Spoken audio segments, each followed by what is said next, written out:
Tonight, more of our series on internet romance scams targeting Americans with a look at an elaborate scheme that cost one victim a whopping $700,000. Our year-long investigation took us to 3 continents, including Africa, where scammers working in secret rooms convince victims across the globe to send them their hard-earned money. Here's CBS's Debora Patta with tonight's Eye on America.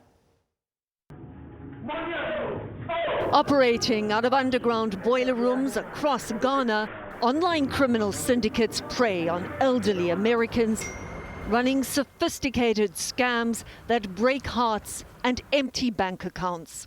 They pretend to fall in love in order to steal their victims' life savings. And as this fraudster known as Kohler admitted, there are fleeting moments of remorse.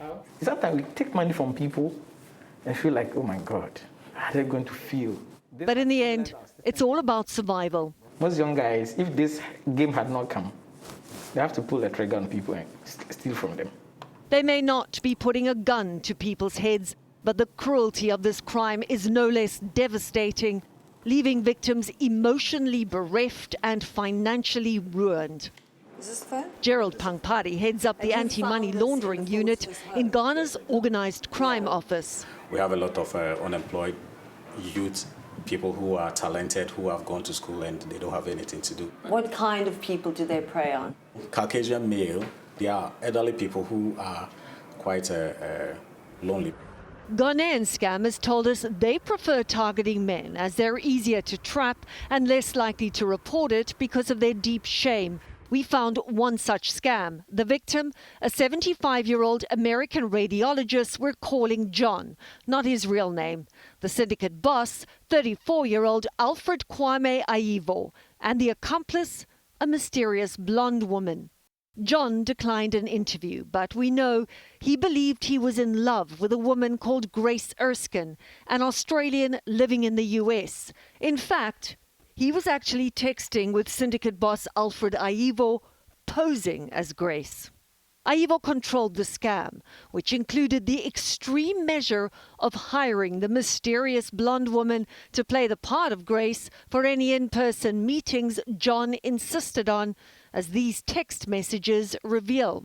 Aivo offers to pay her $100,000, but the woman wants more than double that, threatening, "Without me, everyone gets nothing. I could always call and say it was a scam." But she doesn't.